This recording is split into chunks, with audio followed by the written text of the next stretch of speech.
week of Kids Church at Home. I'm so glad that you can be here with me in this space. Our special shout out this week goes to Molly and Michael and Haley. I'm really glad that we can share this time and these activities with you and glad that you join us for them.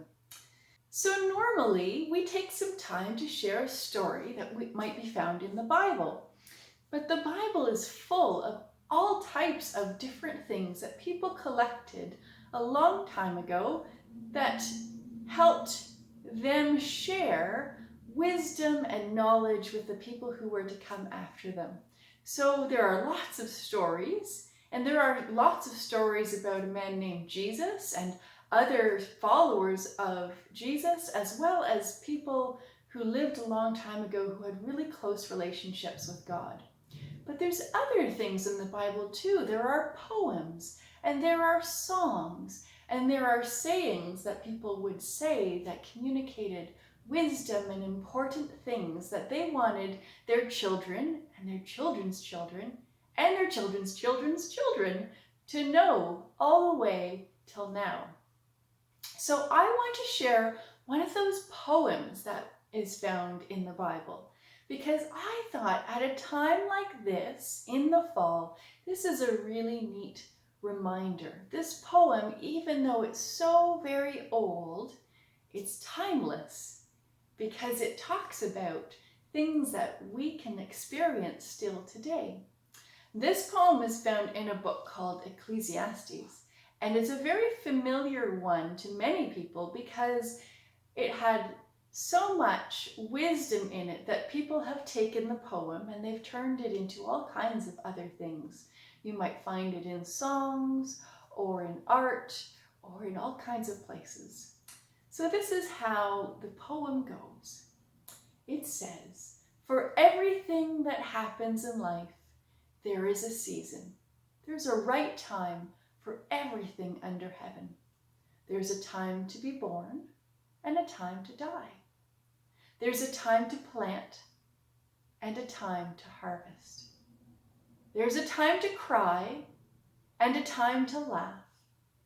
There's a time to mourn and there's a time to dance. There's a time to scatter stones. There's a time to build them up. There's a time for a warm hug, and there's a time to keep our distance. There's a time to search. There's a time to give up what's lost. There's a time to keep, and there's a time to throw out. There's a time to tear apart. There's a time to bind together. There's a time to be quiet. There's a time to speak up. There's a time to love. There's a time to be angry. There's a time to fight. And there's a time to make peace." Isn't that a neat reminder? We experience all of these things in our life. There is a time for all of them. And they're okay to experience the difficult and the wonderful.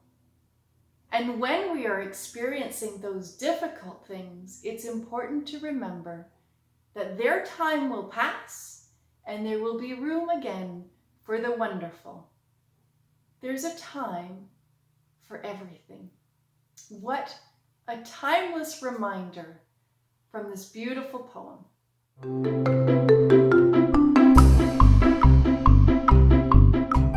For our craft today, we're going to make a tree that can change seasons. And in that way, we can flip it to celebrate the different seasons, but we might also be able to use that tree to show our different feelings.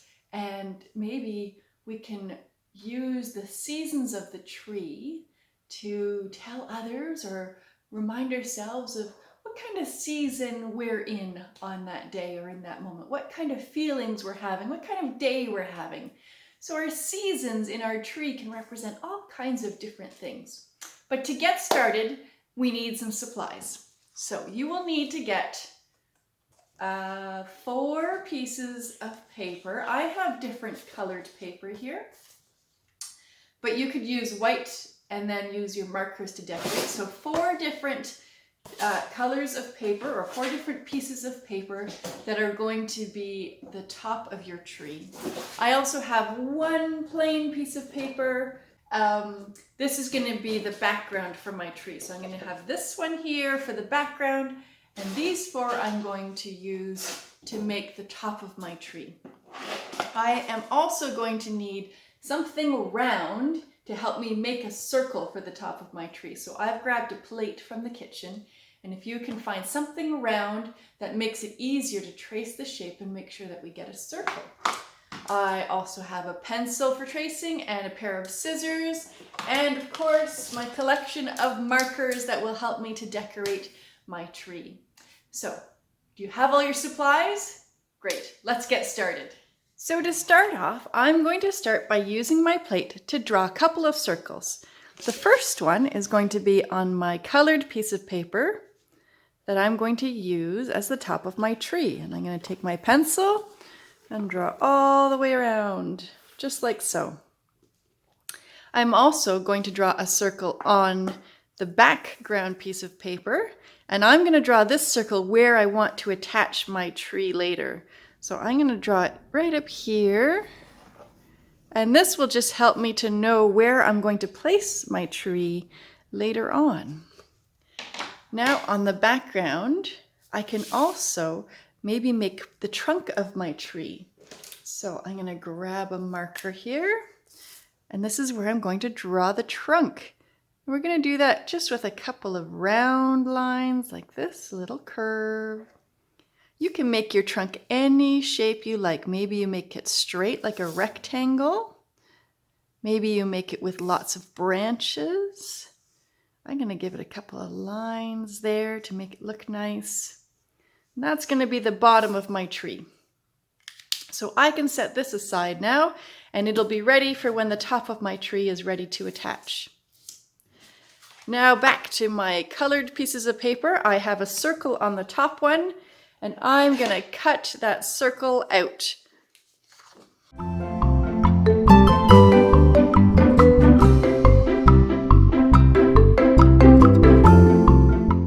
Now that I have my first circle, I'm going to do it for all the rest of the pieces of paper. So I end up with 4 different circles that are the same size.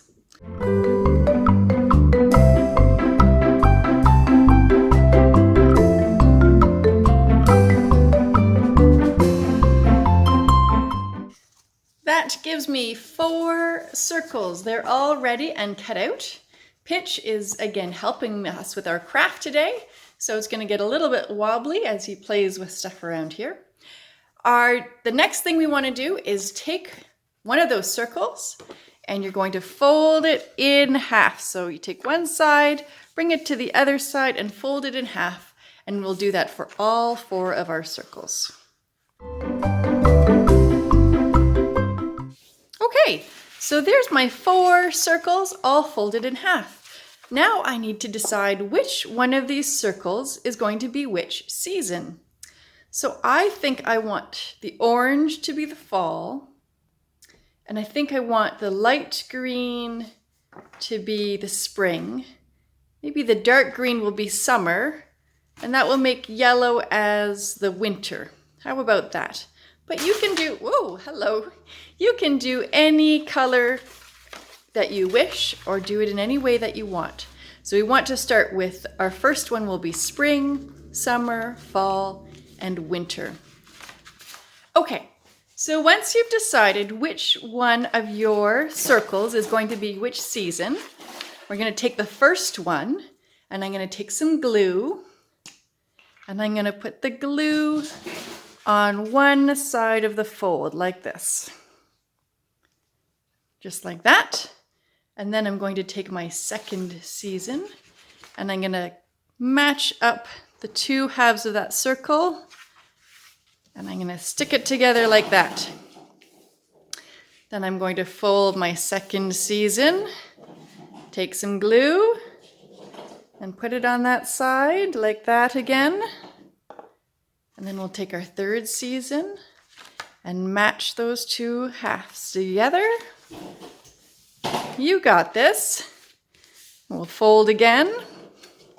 Put some more glue. And match our last season. There we go. So now we should be able to fold open between the 4 seasons. Here's the last part. We're going to go and take our background back, that piece of paper where you put your trunk, and we're going to put glue all over the circle that you drew on that piece of paper where the top of our tree is going to go. And we're going to put lots of glue there, nice and sticky.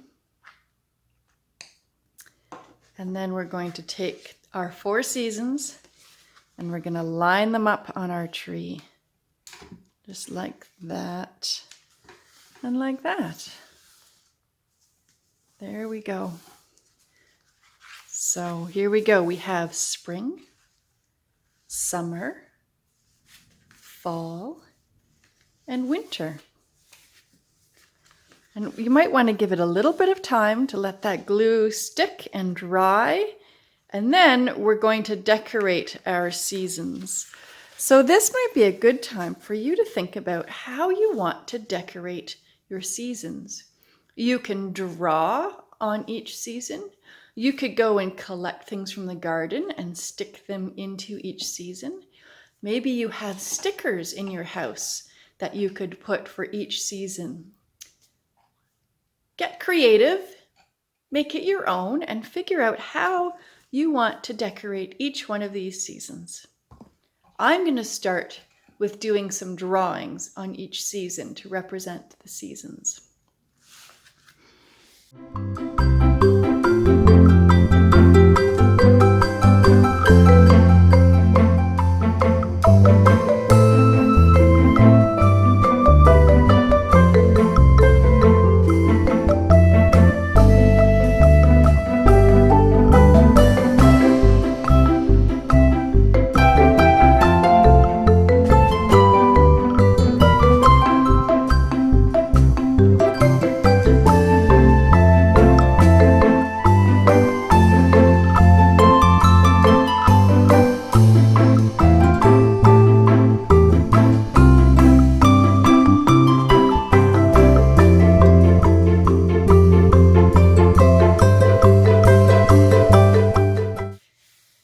Well, I finished up my drawing for my 4 season trees. So here's my spring, and we've got the trees or the buds just opening up, and we've got some flowers.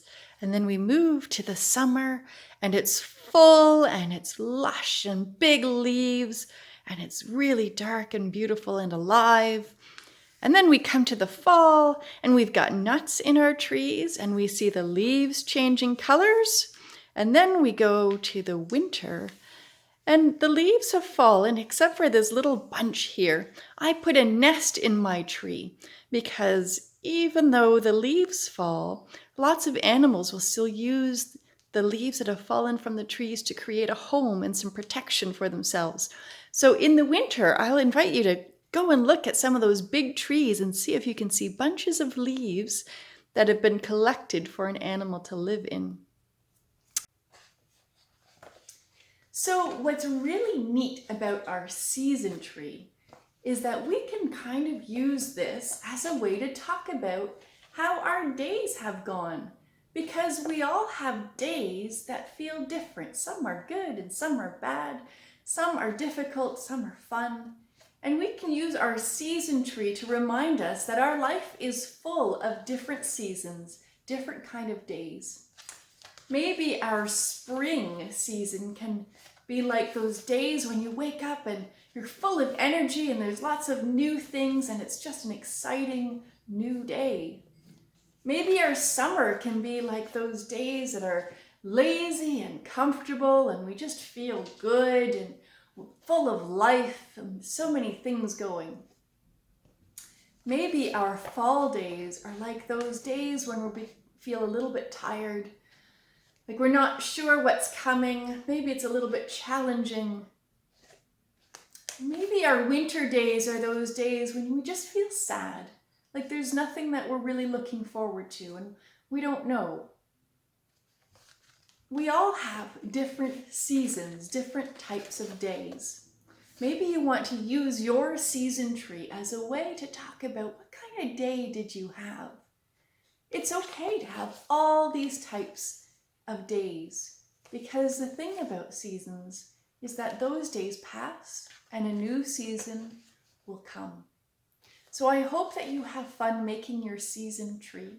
I would really love to see how you made it your own. How did you decorate each one of those seasons? And maybe your seasons are different types of days. So I described how I think my spring season would represent a day, but maybe your spring season represents a different type of day. I'd love for you to share that with me. What seasons represent your days? Have fun with this. Use it as a great tool. And remember that through every one of these days, through every one of these seasons, there is a cycle. God is there, and the next season will come along. We're never stuck in just one season. Until next week, bye my friends. Thanks for joining me.